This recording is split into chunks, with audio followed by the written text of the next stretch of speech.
ನಮಸ್ಕಾರ ಸ್ನೇಹಿತರೆ, ಈ ವಾರದ ಇನ್ನೊಂದು ಹೊಸ ಸಂಚಿಕೆಯಲ್ಲಿ ನಿಮ್ಮೆಲ್ಲರಿಗೂ ಸ್ವಾಗತ ಬಯಸ್ತಾ ಇದ್ದೀನಿ. ಈ ವಾರ ಏನ್ ಗೊತ್ತಾ, ಆಂಧ್ರ ಶೈಲಿಯ ಒಂದು ಅದ್ಭುತವಾದ ಗ್ರೇವಿ ರೆಸಿಪಿ. ಅದೇನಂತ ಹೇಳ್ತೀರಾ? ಬದನೆಕಾಯಿ ಕಾಜು ಮಸಾಲ. ನೀವು ಆಂಧ್ರದ ವೆಡ್ಡಿಂಗ್ ಸೆರೆಮನೀಸ್ ಏನಾದ್ರೂ ನೀವು ಹೋದ್ರೆ ಅಲ್ಲಿ ಈ ಒಂದು ರೆಸಿಪಿ ಅಂತೂ ಪಕ್ಕಾ ಇದ್ದೇ ಇರುತ್ತೆ. ಎಷ್ಟು ಟೇಸ್ಟಿಯಾಗಿರುತ್ತೆ ಅಂತ ಹೇಳಿದ್ರೆ ಅದು ಹೇಳಕ್ಕಾಗೋದಿಲ್ಲ. ಸೊ ಮದುವೆ ಮನೆಗಳಲ್ಲಿ ಯಾವ ರೀತಿ ಮಾಡ್ತಾರೋ ಸೇಮ್ ಅದೇ ಟೇಸ್ಟ್ ನಾನು ಹೇಳಿರ್ತಕ್ಕಂಥ ರೀತಿಯಲ್ಲಿ ಮಾಡಿದ್ರೆ ಪಕ್ಕಾ ಬಂದು ತೀರುತ್ತೆ ಅಷ್ಟೇ. ಸೊ ಹಾಗಾದ್ರೆ ಮತ್ತೆ ಯಾವ್ದು ತಡ ಮಾಡಿದ್ರೆ ನಡೀರಿ ಅದ್ಭುತವಾದ ರೆಸಿಪಿ ಯಾವ ರೀತಿ ಮಾಡಬೇಕು ಅನ್ನೋದನ್ನ ನೋಡುವ.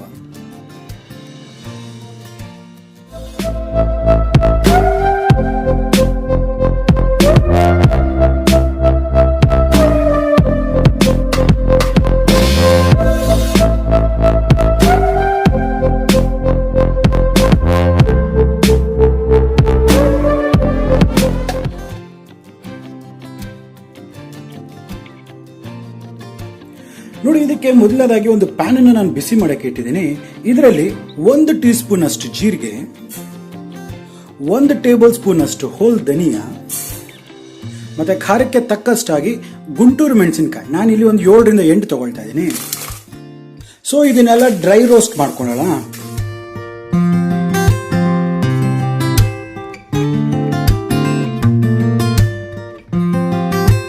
ನೋಡಿ, ಇದೆಲ್ಲ ಒಂದು ಒಳ್ಳೆ ಪರಿಮಳ ಬರಕ್ಕೆ ಶುರು ಆಗಿದೆ. ಇದರಲ್ಲಿ 1 ಟೇಬಲ್ ಸ್ಪೂನ್ ಅಷ್ಟು ಮಗಜ್ ಅಂತ ಹೇಳ್ತಾರೆ, ಈ ಮಗಜ್ ಸೀಡ್ಸ್ ಅನ್ನ 1 ಟೇಬಲ್ ಸ್ಪೂನ್ ಹಾಕೊಳ್ತೇನೆ. ಹಾಗೆ 1 ಟೀ ಸ್ಪೂನ್ ಅಷ್ಟು ಗಸಗಸೆ. ಸೊ ನೋಡಿ, ಈಗ ಇದು ಸಹ ಎಲ್ಲ ಚಂದ ಫ್ರೈ ಆಗಬೇಕು. ಇದೆಲ್ಲ ಚಿಟಪಟ ಅನ್ನತ್ತೆ. ಆ ಚಿಟಪಟ ಅನ್ನೋವರೆಗೂ ನಾವು ಇದನ್ನ ಇದೇ ರೀತಿ ಲೋ ಟು ಮೀಡಿಯಂ ಫ್ಲೇಮ್ ಅಲ್ಲೇ ಇದನ್ನ ಹುರಿಬೇಕಾಗುತ್ತೆ.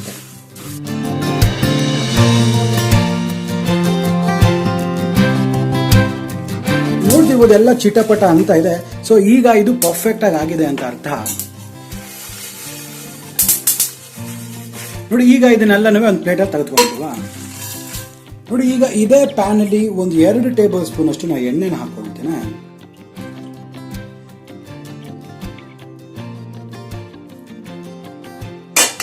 ನೋಡಿ, ಎಣ್ಣೆ ಸ್ವಲ್ಪ ಕಾದಿದೆ. ಇದರಲ್ಲಿ 2 ಟೇಬಲ್ ಸ್ಪೂನ್ ಅಷ್ಟು ಗೋಡಂಬಿಯನ್ನು ಹಾಕೊಳ್ತೇನೆ.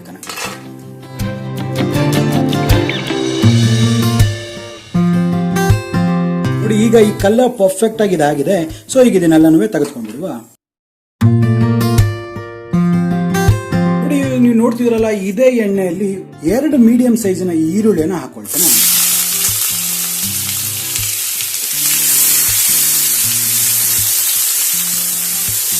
ಇವಾಗ ಈ ಈರುಳ್ಳಿ ಎಲ್ಲ ಏನಿದೆ ಇದು ಸ್ವಲ್ಪ ಕೆಂಪು ಬಣ್ಣಕ್ಕೆ ತಿರುಗಬೇಕು ಅಥವಾ ಒಂದು ಗೋಲ್ಡನ್ ಬ್ರೌನ್ ಕಲರ್ ಬರಬೇಕು. ಇದು ಆಗ್ಲಿಕ್ಕೆ ಒಂದು 4 ನಿಮಿಷ ಆದ್ರೂ ಮಿನಿಮಮ್ ಬೇಕಾಗುತ್ತೆ.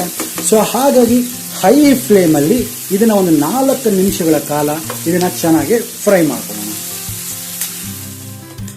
ನೋಡಿ, ನೀವು ನೋಡ್ತಿರ್ಬೋದು, ಈಗ ಈರುಳ್ಳಿ ಎಲ್ಲ ಸ್ವಲ್ಪ ಗೋಲ್ಡನ್ ಬ್ರೌನ್ ಆಗಿ ಆಗ್ಲಿಕ್ಕೆ ಟರ್ನ್ ಆಗ್ತಾ ಇದೆ. ಸೊ ಈಗ ಏನ್ ಮಾಡುವ, ಒಂದು 2 ಟೊಮೆಟೊನ ಹಾಕೊಂಡ್ಬಿಡುವ. ಸೊ ಈಗ ಇದನ್ನ ಸಹ ಅಷ್ಟೇ, ಈ ಟೊಮೆಟೊ ಎಲ್ಲ ಸ್ವಲ್ಪ ಸಾಫ್ಟ್ ಆಗೋವರೆಗೂ ಇದರಲ್ಲೇ ಕುಕ್ ಮಾಡುವ. ಸೊ ಈಗ ಇದು ಜಲ್ದಿ ಸಾಫ್ಟ್ ಆಗೋದಕ್ಕೆ ಏನ್ ಮಾಡ್ಬೇಕಾಗತ್ತೆ, ಈ ರೀತಿ ಲಿಡ್ಡನ್ನ ಕ್ಲೋಸ್ ಮಾಡಿಬಿಟ್ಟು 1 ರಿಂದ 2 ನಿಮಿಷದವರೆಗೂ ಇದೇ ರೀತಿ ಕುಕ್ ಆಗೋದಕ್ಕೆ ಬಿಟ್ಬಿಡಿ. ಈಗ ಒಂದು 2 ನಿಮಿಷ ಆಗಿದೆ. ನೋಡ್ತಿದ್ರಲ್ಲ ಎಷ್ಟು ಸಾಫ್ಟ್ ಈ ಟೊಮೆಟೊಸ್ ಎಲ್ಲ ಮತ್ತೆ ಈರುಳ್ಳಿ ಎಲ್ಲ ಚೆನ್ನಾಗಿ ಸಾಫ್ಟ್ ಆಗಿದೆ, ಕುಕ್ ಆಗಿದೆ. ಸೊ ಈಗ ಏನ್ ಮಾಡುವ, ಇದೆ ಈ ಈರುಳ್ಳಿ ಮತ್ತೆ ಟೊಮೆಟೊ ಎಲ್ಲ ಚೆನ್ನಾಗಿ ಸಾಫ್ಟ್ ಆಗಿದೆ. ಸೊ ಈಗ ಈ ಮಸಾಲೆ ಪೌಡರ್ ಜೊತೆನೆ ಇದನ್ನೆಲ್ಲನೂ ಹಾಕೊಂಡ್ಬಿಡುವ.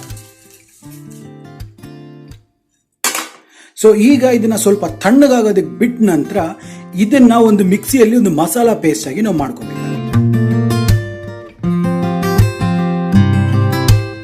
ನೋಡಿ ಸ್ನೇಹಿತರೆ, ನೀವು ಇಲ್ಲಿ ನೋಡ್ತಿರ್ಬೋದು, ನಾನು ಒಂದು ಮಿಕ್ಸಿ ಜಾರ್ ತಗೊಂಡಿದ್ದೀನಿ. ಇದರಲ್ಲಿ ನಾವಾಗಲೇ ಏನು ಈ ಮಸಾಲಾ ಪದಾರ್ಥಗಳು ಮತ್ತೆ ಟೊಮೆಟೊ ಈರುಳ್ಳಿ ಎಲ್ಲ ಹುರ್ಕೊಂಡಿದ್ವಲ್ಲ, ಇದೆಲ್ಲ ಚೆನ್ನಾಗಿ ತಣ್ಣಗಾಗಿದೆ. ಸೊ ಈಗ ಇದನ್ನೆಲ್ಲ ಈ ಮಿಕ್ಸಿ ಜಾರಲ್ಲಿ ಹಾಕೊಳ್ತೇನೆ.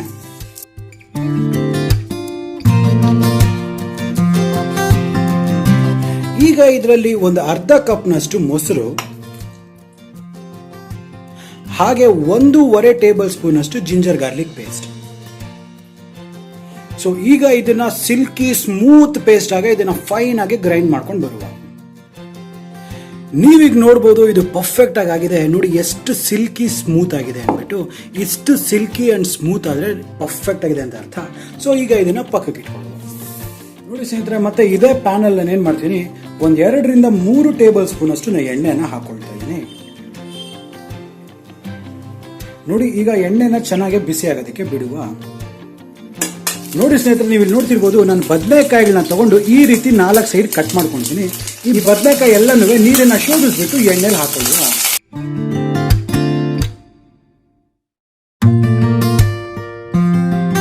ನೋಡಿ ಈಗ ಈ ಬದನೆಕಾಯಿ ಎಲ್ಲ ಇದೇ ರೀತಿ ಇದರಲ್ಲಿ ಒಂದು 70% ಆಗೋವರೆಗೂ ನಾವು ಇದನ್ನ ಇದೇ ರೀತಿ ಇದರಲ್ಲಿ ಕುಕ್ ಮಾಡಬೇಕಾಗುತ್ತೆ. ಇದು ಜಲ್ದಿ ಕುಕ್ ಆಗಲಿ ಅನ್ನೋದಕ್ಕೆ ನಾನು ಲಿಡ್ ಅನ್ನ ಕ್ಲೋಸ್ ಮಾಡಿ ಒಂದು 5 ರಿಂದ 6 ನಿಮಿಷಗಳ ಕಾಲ ಲೋ ಟು ಮೀಡಿಯಂ ಫ್ಲೇಮಲ್ಲಿ ಇದೇ ರೀತಿ ಇದನ್ನ ಕುಕ್ ಆಗೋದಕ್ಕೆ ಬಿಡ್ತೇನೆ. ನೋಡಿ ಮಧ್ಯದಲ್ಲಿ ಈ ರೀತಿ ಇದನ್ನ ಶೇಕ್ ಮಾಡ್ತಾ ಇದ್ರೆ ಒಂದೇ ಕಡೆ ಇದು ಇದಾಗುವುದಿಲ್ಲ. ಸೊ ಈ ರೀತಿ ಇದನ್ನ ಮಧ್ಯದಲ್ಲಿ ಶೇಕ್ ಮಾಡಿ ಇರ್ತೀವಿ. ನೋಡಿ ಸ್ನೇಹಿತರೆ, ನೀವು ನೋಡ್ತಿರ್ಬೋದು ಒಂದು 6 ರಿಂದ 7 ನಿಮಿಷಗಳ ಕಾಲ ಆಗಿದೆ. ಸೊ ಈಗ ಲಿಡ್ಡನ್ನ ಓಪನ್ ಮಾಡ್ಕೊಳ್ತೇನೆ. ನೋಡಿ ಇದು ಒಂದು ಹತ್ತತ್ರ ಒಂದು 60% ವರೆಗೂ ಇದು ಚೆನ್ನಾಗಿ ಕುಕ್ ಆಗಿದೆ. ಸೊ ಈಗ ಒಂದೊಂದನ್ನಾಗೆ ಇದನ್ನ ಹೊರಗಡೆ ತೆಗೆದುಕೊಂಡ್ಬಿಡ್ತೇನೆ. ನೋಡ್ತಿರ್ಬೋದು ಅದೇ ಪ್ಯಾನ್ ಅಲ್ಲಿ ಒಂದು 3-4 ಹಸಿಮೆಣಸಿನಕಾಯಿ,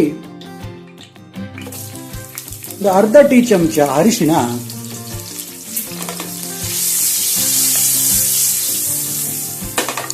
ನೋಡಿ ಇದೆಲ್ಲ ಚಟಪಟ ಅಂದಿದ ತಕ್ಷಣ ಇದರಲ್ಲಿ ನಾವು ಆಗ್ಲೇ ಏನು ಈ ಒಂದು ಮಸಾಲೆ ಮಾಡಿದ್ವಲ್ಲ ಈ ಮಸಾಲೆನೆಲ್ಲ ಹಾಕೊಂಡಿದ್ವಿ. ನೋಡಿ ಈಗ ಈ ಎಣ್ಣೆಯಲ್ಲೇ ಒಂದು 2 ನಿಮಿಷಗಳ ಕಾಲ ಇದನ್ನ ಒಂದು ಮೀಡಿಯಂ ಫ್ಲೇಮ್ ಅಲ್ಲಿ ಇದನ್ನ ಹುರ್ಕೊಳ್ಳೋಣ. ನೋಡಿ ನೀವು ಈ ಸ್ಟೆಪ್ ನ ಮಾಡ್ಬೇಕಂದ್ರೆ ಯಾವುದೇ ಕಾರಣಕ್ಕೂ ಫ್ಲೇಮ್ ನ ಜಾಸ್ತಿ ಇಡಬೇಡಿ. ಯಾಕಂದ್ರೆ ಇದರಲ್ಲಿ ಮಗಜ್ ಇರುತ್ತೆ ಮತ್ತೆ ಗಸಗಸೆ ಇರುತ್ತೆ, ತಳ ಹಿಡಿತಕ್ಕಂಥ ಚಾನ್ಸಸ್ ತುಂಬಾನೇ ಜಾಸ್ತಿ ಇರುತ್ತೆ. ಸೊ ಹಾಗಾಗಿ ಮೀಡಿಯಂ ಫ್ಲೇಮ್ ಅಲ್ಲಿ ಒಂದು 2 ನಿಮಿಷಗಳ ಕಾಲ ಈ ರೀತಿ ಕೈನ ಮುಗುಚ್ತಾ ಇದನ್ನ ಮಿಕ್ಸ್ ಮಾಡ್ಕೊಂಡು ಅದನ್ನ ಕುಕ್ ಮಾಡಬೇಕಾಗತ್ತೆ. ನೋಡಿ ಈಗ ಇದು ಚೆನ್ನಾಗಿ ಹುರಿದಿದ್ದಾಗಿದೆ. ಸೊ ಇದರಲ್ಲಿ ಮಿಕ್ಸಿಲಿ ಇರ್ತಕ್ಕಂಥ ಮಸಾಲೆಗೆ ಸ್ವಲ್ಪ ನೀರನ್ನು ಹಾಕ್ಬಿಟ್ಟು ಈ ನೀರನ್ನು ಹಾಕೊಳ್ತಾ ಇದ್ದೀನಿ. ಈಗ ಬೇಕಾದ್ರೆ ಫ್ಲೇಮ್ ಅನ್ನ ಸ್ವಲ್ಪ ಹೈ ಮಾಡಿಕೊಂಡು ಈಗ ಇದನ್ನ ಚೆನ್ನಾಗಿ ಒಂದಕ್ಕೊಂದು ಹೊಂದ್ಕೊಳ್ಳೋ ಹಾಗೆ ಇದನ್ನ ಮಿಕ್ಸ್ ಮಾಡುವ. ಈಗ ನೀವು ಗ್ರೇವಿ ಕನ್ಸಿಸ್ಟೆನ್ಸಿನ ನೀವು ಅಡ್ಜಸ್ಟ್ ಮಾಡ್ಕೋಬೇಕಾಗತ್ತೆ. ಯಾಕಂದ್ರೆ ಇದನ್ನ ಈ ಮಸಾಲೆಯ ಹಸಿ ವಾಸನೆ ಹೋಗೋವರೆಗೂ ನಾವು ಇನ್ನೂ ಸ್ವಲ್ಪ ಹೊತ್ತು ಕುಕ್ ಮಾಡಬೇಕಾಗತ್ತೆ. ಅರೌಂಡ್ ಒಂದು 5 ನಿಮಿಷಗಳ ಕಾಲ ಲೋ ಟು ಮೀಡಿಯಂ ಫ್ಲೇಮ್ ಅಲ್ಲಿ ನಾವು ಇದನ್ನ ಕುಕ್ ಮಾಡೋದಕ್ಕೆ ಬಿಡಬೇಕು. ನೋಡಿ ನಾವು ಇದುವರೆಗೂ ಯಾವುದೇ ಕಾರಣಕ್ಕೂ ಇದರಲ್ಲಿ ಉಪ್ಪನ್ನ ಹಾಕಿಲ್ಲ. ಸೊ ಈಗ ರುಚಿಗೆ ತಕ್ಕಷ್ಟು ಉಪ್ಪನ್ನ ಹಾಕೊಳ್ತಾ ಇದ್ದೀನಿ. ಇನ್ನೊಂದು ಸ್ವಲ್ಪ ನೀರು ತಾಗುತ್ತೆ. ಸೊ ಹಾಗಾಗಿ ಇನ್ನು ಸ್ವಲ್ಪ ನೀರನ್ನ ಸಹ ನಾನು ಹಾಕೊಳ್ತೇನೆ. ಈಗ ಒಂದ್ಸತಿ ಇದನ್ನ ಚೆನ್ನಾಗಿ ಮಿಕ್ಸ್ ಮಾಡೋಣ. ನೋಡಿ ಗ್ರೇವಿ ಅಂತೂ ಸೂಪರ್ ಸಿಲ್ಕಿ ಟೆಕ್ಸ್ಚರ್ ಅಲ್ಲಿ ಬಂದಿದೆ.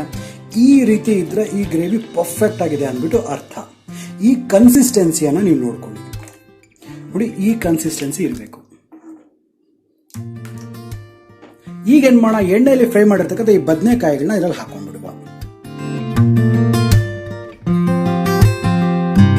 ಈಗ ಇದನ್ನ ಒಂದ್ಸತಿ ಈ ಗ್ರೇವಿಯಲ್ಲಿ ಒಂದ್ಸತಿ ಕ್ಲೀನ್ ಆಗಿ ಮಿಕ್ಸ್ ಮಾಡಿಬಿಟ್ಟು, ನೆನಪಿರಲಿ ಆನ್ ಎ ಮೀಡಿಯಂ ಫ್ಲೇಮ್ ಅಲ್ಲಿ ಮಾತ್ರ ಲಿಡ್ ಅನ್ನ ಕ್ಲೋಸ್ ಮಾಡಿಬಿಟ್ಟು ಒಂದು 5 ನಿಮಿಷಗಳ ಕಾಲ ಇದನ್ನ ಮತ್ತೆ ಕುಕ್ ಮಾಡಕ್ ಬಿಡೋಣ. ನೆನಪಿಟ್ಕೊಳ್ಳಿ, ಮಧ್ಯದಲ್ಲಿ ಸ್ಟಿರ್ ಮಾಡ್ತಾ ಇರಿ. ನೋಡಿ ಈಗ ಒಂದು 3 ನಿಮಿಷಗಳ ಕಾಲ ಆಗಿದೆ. ಈಗ ಲಿಡ್ ಅನ್ನ ಓಪನ್ ಮಾಡ್ತಾನೆ. ಇದರಲ್ಲಿ ನಾವಾಗ್ಲೇ ಫ್ರೈ ಮಾಡ್ಕೊಂಡಿದ್ವಲ್ಲ ಈ ಒಂದು ಕಾಜು ಅನ್ನ ಹಾಕೊಂಡ್ಬಿಡ್ತಾನೆ. ಇದರಲ್ಲಿ ಒಂದು ಅರ್ಧ ಟೀ ಸ್ಪೂನ್ ಅಷ್ಟು ಗರಂ ಮಸಾಲಾ ಪೌಡರ್ ಅನ್ನು ಸಹ ಈಗ ಈ ಸಂದರ್ಭದಲ್ಲಿ ಹಾಕೊಳ್ತೇನೆ. ಈಗ ಇದನ್ನ ಕೊನೆ ಸತಿ ಒಂದ್ಸತಿ ಮಿಕ್ಸ್ ಮಾಡೋಣ. ಗರಂ ಮಸಾಲ ಕೊನೆಯಲ್ಲಿ ಏನಕ್ಕೆ ಹಾಕ್ಬೇಕಂತ ಹೇಳಿದ್ರೆ ಅದರದ ಫ್ಲೇವರ್ ಮತ್ತೆ ಅದರದೊಂದು ಅರೋಮಾ ಅಂದ್ರೆ ಅದರ ಪರಿಮಳ ಪರ್ಫೆಕ್ಟ್ ಆಗಿ ಎಕ್ಸುಬರೆಂಟ್ ಆಗಿ ಬರೋದಕ್ಕೆ ಹೆಲ್ಪ್ ಮಾಡುತ್ತೆ. ಸೊ ಹಾಗಾಗಿ ಯಾವುದೇ ಕಾರಣಕ್ಕೂ ಯಾವಾಗಲೂ ಗರಂ ಮಸಾಲ ಅಂತಕ್ಕಂಥದ್ದು ಕೊನೆಯ ಕ್ಷಣದಲ್ಲಿ ಹಾಕಬೇಕಾಗತ್ತೆ. ಸೊ ನೋಡಿ ಈಗ ಈ ಬದನೆಕಾಯಿಗಳು ಏನು 60% ಆಗಿತ್ತಲ್ಲ ಈ ಗ್ರೇವಿಯಲ್ಲೇ ಕಂಪ್ಲೀಟ್ ಆಗಿ ಕುಕ್ ಆಗುತ್ತೆ. ಸೊ ಹಾಗಾಗಿ ಮತ್ತೆ ಒಂದು 3 ನಿಮಿಷಗಳ ಕಾಲ ಮೀಡಿಯಂ ಫ್ಲೇಮಲ್ಲಿ ಇದೇ ರೀತಿ ಕುಕ್ ಮಾಡೋಕ್ಕೆ ಬಿಡುವ. ಆಹಾ ನೋಡಿ ಸ್ನೇಹಿತರೆ, ಈಗ ಪರ್ಫೆಕ್ಟ್ ಆಗಿ ಇದಾಗಿದೆ. ಈಗ ಲಿಡ್ನ ಓಪನ್ ಮಾಡುವ. ನೋಡಿ ಎಷ್ಟು ಅದ್ಭುತವಾಗಿದೆ. ಗ್ರೇವಿ ಅಂತೂ ಪರ್ಫೆಕ್ಟ್ ಆಗಿ ಕುಕ್ ಆಗಿದೆ. ನೋಡಿ ಈಗ ಈ ಬದನೆಕಾಯಿ ಸಹ ಪರ್ಫೆಕ್ಟ್ ಆಗಿ ಕುಕ್ ಆಗಿದೆ. ಸೊ ಈಗ ಈ ರೆಸಿಪಿ ರೆಡಿ ಆಗಿದೆ. ನೋಡಿದ್ರಲ್ಲ ಎಷ್ಟು ಸುಲಭ ಇದು ಮಾಡೋದು ಅಂದ್ಬಿಟ್ಟು. ಇದು ಮಾಡಕ್ಕೆ ಅಲ್ಲ, ಟೇಸ್ಟ್ ಸಹ ಅಷ್ಟೇ ಅದ್ಭುತವಾಗಿರುತ್ತೆ. ಒಂದ್ಸತಿ ನಾ ಹೇಳಿರ್ತಕ್ಕಂಥ ರೀತಿಯಲ್ಲಿ ಮಾಡಿ ನೋಡಿ. ಇದನ್ನ ಅಕ್ಕಿ ರೊಟ್ಟಿ, ಚಪಾತಿ ಅಥವಾ ಯಾವುದೇ ಒಂದು ನಾನ್ ರೋಟಿಗಳ ಜೊತೆ ತಿನ್ನೋಡಿ. ಇದ್ರ ಕಾಂಬಿನೇಷನ್ ಅಂತೂ ಅಲ್ಟಿಮೇಟ್ ಆಗಿರುತ್ತೆ. ಹಾಗಾದ್ರೆ ನಂಗೆ ಅನ್ಸುತ್ತೆ ನಿಮಗೆ ವಿಡಿಯೋ ಇಷ್ಟ ಆಗಿದೆ ಅಂದ್ಬಿಟ್ಟು. ಇಷ್ಟ ಆಗಿದ್ರೆ ಸಬ್ಸ್ಕ್ರೈಬ್ ಮಾಡ್ಕೊಳ್ಳಿ ಪ್ಲೀಸ್. ಹಾಗೆ ಪಕ್ಕದಲ್ಲ ಬೆಲ್ ಐಕಾನ್ ಟಚ್ ಮಾಡಿಬಿಟ್ಟು ನೋಟಿಫಿಕೇಶನ್ಸ್ನ ಆಲ್ ಮಾಡ್ಕೊಳ್ಳಿ. ಆಗ್ತಾನೆ ನಮ್ಮೆಲ್ಲ ಅಪ್ಡೇಟ್ಸ್ ನಿಮಗೆ ಮೊದಲನೇದಾಗಿ ಸಿಗ್ತಾ ಇರುತ್ತೆ. ಹಾಗಾದ್ರೆ ನಾನು ಮುಂದಿನ ಸಂಚಿಕೆಯಲ್ಲಿ ಮತ್ತೆ ಭೇಟಿ ಆಗ್ತೀನಿ. ಅಲ್ಲಿವರೆಗೂ ದೀಪಕ್ ಕ್ಷತ್ರಿಯ ಸೈನಿಂಗ್ ಆಫ್ ಅಂಡ್ ಜೈ ಹಿಂದ್, ಜೈ ಕರ್ನಾಟಕ. ನಮಸ್ಕಾರ.